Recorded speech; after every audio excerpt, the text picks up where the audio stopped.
Shalom, kembali lagi bersama kami di channel Jadi Terang. Momen di mana kita saling berbagi terang dan memenuhi dunia dengan terang Kristus. Bagaimana kabarnya? Saya berdoa dan berharap kiranya Bapak Ibu semua berada dalam naungan, penyertaan, serta perlindungan Tuhan.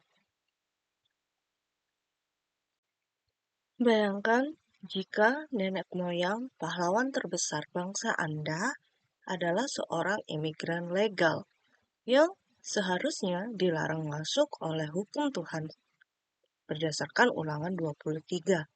Benarkah Ruth adalah keturunan ketiga yang melanggar hukum atau keturunan 10 yang menggenapi janji? Ruth adalah sebuah anomali. Dia berasal dari bangsa yang lahir dari inses serta penyembahan berhala. Moab, tempat Ruth dilahirkan, merupakan bangsa yang dilarang keras untuk berbaur dengan Israel. Namun, hari ini kita akan bertanya, mengapa Tuhan membiarkan seorang pemberontak dari Moab masuk ke jantung iman kita? Secara logika matematika, dia seharusnya diusir karena dia merupakan keturunan ketiga. Namun, mengapa pintu gerbang Bethlehem justru terbuka lebar bagi Ruth, seorang perempuan Moab?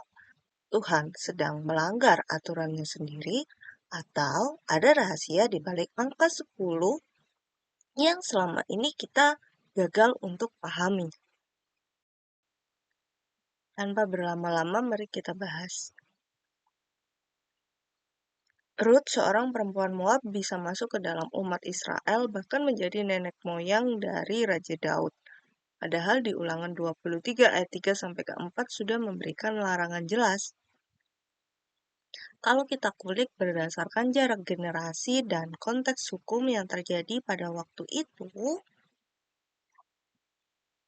berdasarkan jarak kronologi, secara teknis, Ruth hidup sekitar 250 hingga 300 tahun setelah hukum di Kitab Ulangan itu dipaparkan oleh Musa. Estimasi garis waktunya ialah dari pemberian hukum di masa Musa, yaitu sekitar 1440 sebelum Masehi atau 1250 sebelum Masehi. Kenapa dua? Ini tergantung dari teori penanggalan yang digunakan ketika mereka keluar dari Mesir. Larangan bagi orang Amon dan Moab ditetapkan karena mereka tidak menyambut orang Israel dengan roti dan air. Bahkan mereka, yaitu orang Amon dan Moab, mencoba untuk mengutuk Israel melalui Bileam. Pada masa Ruth yang terjadi di zaman hakim-hakim, perkiraan waktunya sekitar 1150 sebelum Masehi hingga 1100 sebelum Masehi. Jika kita menghitung masa padang gurun hingga masa Ruth, Ruth merupakan bagian dari generasi yang muncul berabad-abad kemudian. Tetapi perlu kita ketahui bersama bahwa hukum yang keluar dari mulut Musa sifatnya permanen. Karena yang dikatakan Musa dari keturunan sampai keturunan yang ke-10 untuk selama-lamanya. Nah, di sini mulai terjadi anomali. Kalau kita melihat berdasarkan teks yang tertera di Alkitab, kalau kita merujuk kepada silsilah garis lurus atau genealogi yang tercatat dalam Rut pasal 4 ayat 18-22 serta 1 Tawarik 2 ayat yang ke-10 sampai ke-12, Rut menikah dengan Boas yang merupakan generasi ketiga dari masa padang gurun. Jadi generasi pertama yaitu Nahason, seorang pemimpin suku Yehuda, dan generasi kedua yaitu Salmon, anak dari Nahason yang muncul menurut tradisi adalah suami Rahab dari Yeriko. Lalu yang ketiga generasinya Boas yang nantinya menjadi suami dari Rut. Secara tekstual Rut adalah generasi ketiga, teks ya. Maksudnya apa secara tekstual? Maksudnya secara yang tercatat Rut merupakan generasi ketiga dari sejak hukum itu dikeluarkan. Jika Rut ditetapkan sebagai generasi ketiga, maka secara tidak langsung pernikahan antara Boaz dan Ruth tidak diizinkan.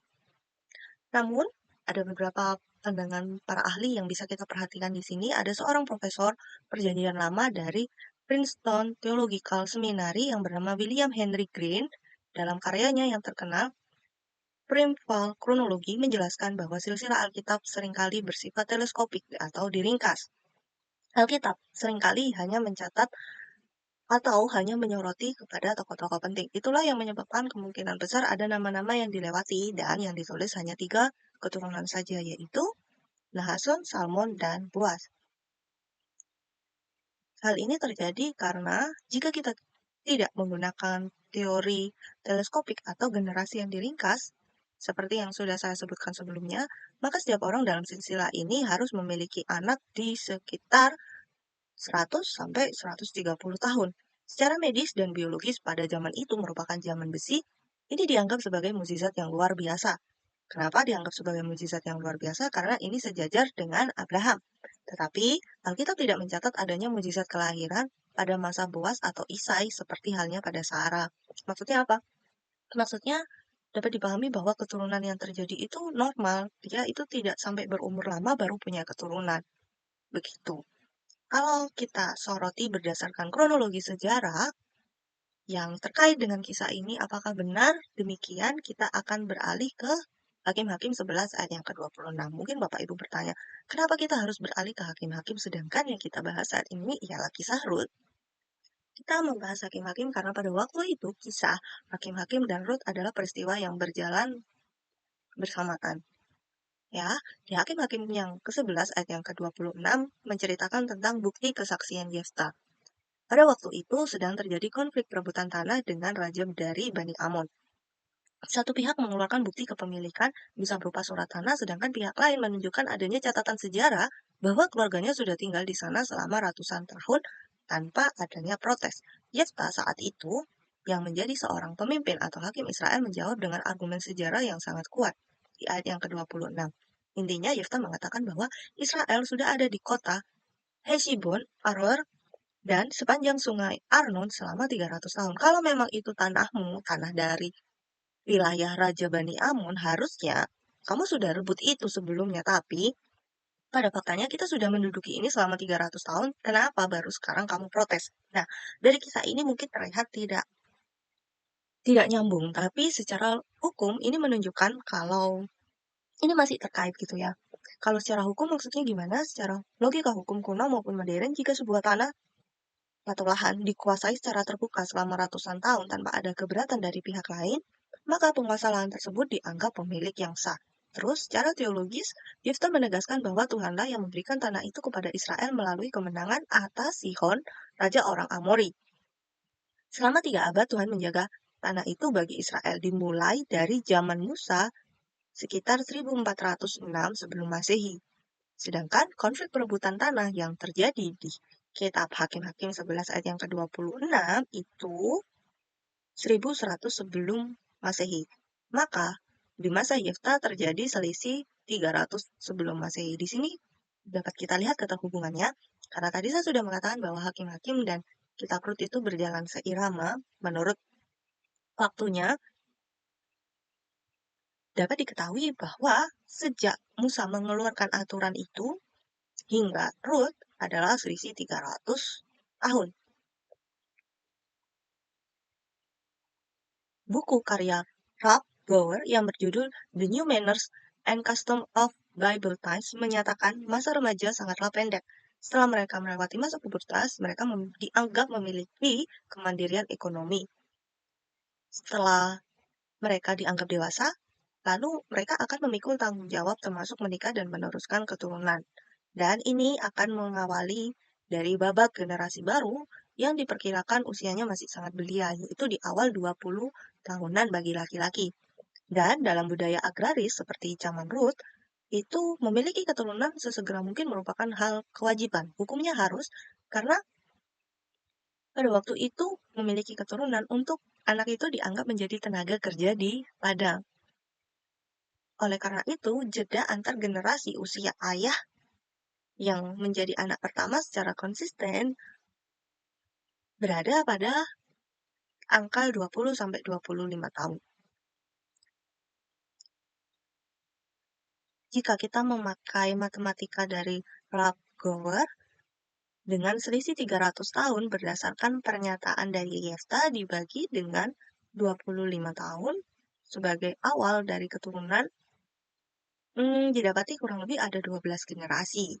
Tapi terlepas dari 10 maupun 12 generasi, peraturan Musa adalah jelas. Dan keturunan 10 bahkan sampai selama-lamanya. Yang menjadi pertanyaan, mengapa Rut bisa diloloskan dari hukum ini? Secara hukum Yudaisme ada beberapa penjelasan mengapa pernikahan Boaz dan Rut dianggap melanggar Taurat. Bahkan hal ini juga yang menjadi kebingungan membuat seseorang menjadi gundah gulana. Siapakah seseorang itu? Ya, seseorang itu ialah ayah dari Daud. Tapi kita tidak sedang membahas itu. Tapi disinilah letak kejeniusan hukum Taurat dalam tradisi Yahudi atau halakah. Halakha merupakan kumpulan hukum, agama, aturan, dan tradisi yang mengatur seluruh aspek kehidupan orang Yahudi berdasarkan Taurat, Mishnah, dan Talmud. Juga yang masuk di dalam halakha ialah jawaban para rabi atau mereka yang paham hukum terkait ritual, etika bisnis, hubungan sipil, serta moralitas. Dan dari sini juga yang akan menjawab pertanyaan kita, mengapa Rut bisa lolos dari hukum yang sudah ditetapkan oleh Musa? Pertama, kita akan masuk ke interpretasi dari Moab. Para rabi Yahudi menjelaskan bahwa larangan dalam Ulangan 23 ayat 3 secara spesifik tertulis dalam bentuk maskulin atau Moabi. Mereka menafsirkan bahwa larangan itu ditujukan bagi jemaah laki-laki Moab, karena laki-laki yang bertanggung jawab atas penolakan pemberian bantuan makanan ketika konteks pada waktu itu orang Israel ingin lewat, sedangkan perempuan Moab diperbolehkan jika mereka bertobat dan menyembah Allah Israel, sehingga hukuman generasi ke-10 itu hanya jatuh kepada garis keturunan laki-laki. Dan alasan kedua, mengapa Rut bisa lolos dari hukuman Musa? Karena adanya prinsip pertobatan. Rut membuat pengakuan iman yang sangat terkenal di ayat yang ke-16, dikatakan bangsamu juga bangsaku, dan Allahmu juga Allahku. Dengan ini, Rut dianggap meninggalkan identitas Moabnya dan menjadi penganut kepercayaan kepada Tuhan yang disebut Yahweh pada waktu itu. Kisah Rut menunjukkan bahwa kasih setia dari tindakan bebasnya, Rut memilih untuk tetap memiliki kasih kepada ibunya, ibu mertuanya, dia tetap setia walaupun sudah tidak punya suami dan dia tetap mau mengikuti ibu mertuanya. Kisah Rut menunjukkan adanya tindakan kesetiaan, kasih, dan iman yang tulus melampaui batasan etnis dan hukum formal yang kaku. Secara akurat, Alkitab menyatakan secara silsilah tertulis Rut berada dari generasi ketiga sejak hukum ulangan ditetapkan. Secara kronologi waktu, Rut kemungkinan besar berada pada generasi ke-10 sampai ke generasi ke-12. Ketika Rut berkata Allahmu adalah Allahku, dia secara rohani memotong garis keturunan Moabnya. Di mata Tuhan, dia bukan lagi generasi ketiga Moab, tetapi generasi dari Israel. Inilah alasan mengapa dalam kitab Rut tidak ada keberatan hukum dari tua-tua yang saat itu berada di pintu gerbang Bethlehem. Kalau kita telaah di Alkitab kita, sebelum Rut akhirnya menikah dengan Boaz, sebelum Rut akhirnya meminta pertanggungjawaban dari Boaz, Boaz itu pergi ke pintu gerbang di Bethlehem untuk menuntut hak penebusan bagi Rut. Namun, karena ada dua orang yang saat itu memiliki hak penebusan, namun karena satunya nggak mau, akhirnya yang mau untuk melakukan tindak penebusan ialah Boaz.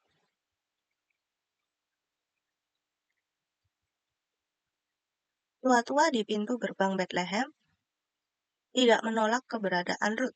Dan perlu kita ketahui bersama, Boaz adalah seorang pria yang juga memahami hukum di kotanya. Dia tahu benar bahwa secara hukum, baik secara penafsiran gender maupun lewat hitungan waktu, Rut sudah layak diterima, sehingga dia berani untuk memasuki pintu gerbang Bethlehem. Ada 4 perempuan yang disebutkan, Tamar, Rahab, Rut, dan istri Uria. yang bernama Batsheba. Semuanya memiliki cacat secara hukum. Bahkan Alkitab menyatakan dengan jelas, ada yang melakukan incest, pelacur, bangsa kafir, perzinahan, tapi Alkitab justru mencatat ya, Tuhan, ini menunjukkan kalau Tuhan tidak sedang bermain dengan matematika generasi yang kaku. Dia menunjukkan bahwa perkenanannya diberikan kepada mereka yang memakai kehendak bebasnya untuk menabrak batasan-batasan etnis yang ditetapkan di padang gurun. Tuhan tergugah dengan tindakan yang kamu lakukan jika itu menggetarkan hatinya karena tindakan yang kamu lakukan itu selaras dengan pribadinya. Apa yang bisa kita pelajari dari kisah ini ialah masa lalu atau latar belakang keluarga kita tidak pernah menjadi penghalang bagi Tuhan untuk menulis ulang masa depan setiap kita. Rut membuktikan bahwa siapa kamu sebelumnya tidaklah penting daripada pada siapa kamu berpaling sekarang. Jadi, kalau kita merasa kehidupan kita sedang kacau, kita jangan berfokus ke belakang. Mari kita belajar dari kisah Rut dan mengoreksi diri kita sendiri, mengevaluasi kepada siapa saat ini saya sedang berpaling. Kita seringkali terjebak pada aturan yang kaku sehingga kehilangan esensi dari kasih. Kisah Rut mengajarkan bahwa ketaatan yang sejati adalah memahami hati Tuhan di balik aturan tersebut. Hukum tidak memberikan untuk menghancurkan orang yang mencari perlindungan di bawah kepak sayap Tuhan. Tapi di bawah kepak sayap Tuhan itu ada pemulihan yang sanggup mengubahkan.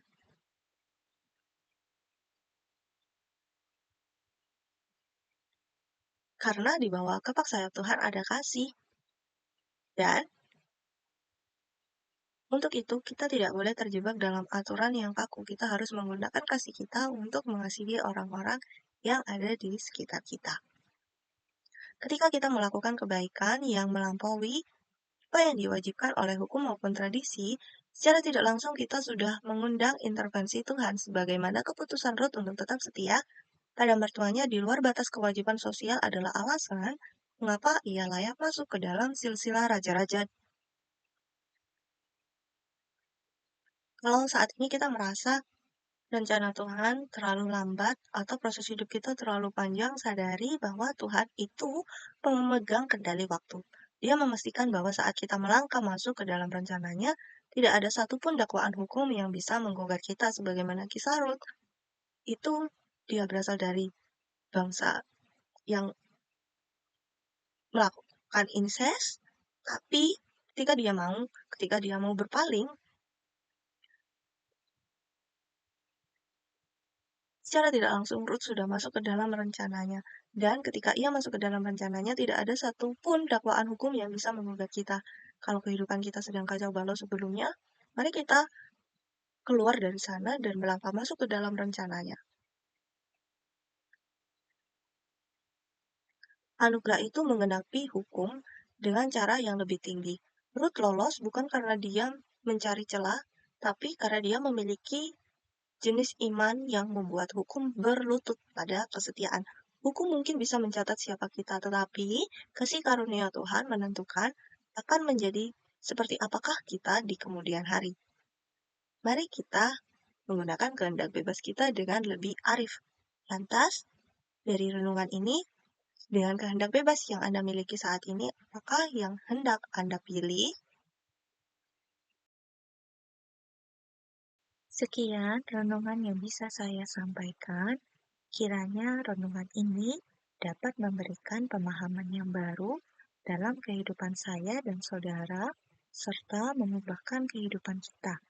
Segala keagungan, kepujian, hormat hanya bagi Tuhan, dan biarlah waktu-waktu ke depan dalam kehidupan saya dan saudara, serta Bapak Ibu yang mendengarkan, semuanya dapat terjadi dan terlaksana atas kehendak Tuhan dan mendatangkan kebaikan bagi kita menurut Dia. Tuhan Yesus memberkati.